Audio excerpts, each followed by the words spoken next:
Mevlana Hazretleri üzülme der ve devam eder. Kızma hiç kimseye yaptıklarından dolayı.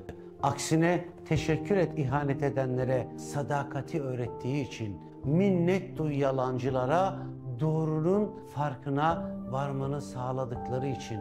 Mutsuz edenlere dua et. Mutluluğu daha derinden hissettirdikleri için. Herkesi sev, yaşamına bir anlam kattığı için. Hayat bu yüzden daha güzel, siyahla beyazı fark ettirdiği için. İhanet edenler olmasaydı sadakatin kutsallığını nasıl anlardık? Yalancılar hayatımıza girmeseydi gerçeğin değerini nasıl bilebilirdik? Mutsuz eden anlar yaşanmasaydı neşenin kıymetini nasıl idrak ederdik? Hayat bize siyahı gösterdi ki beyazın mucizesini fark edelim diye.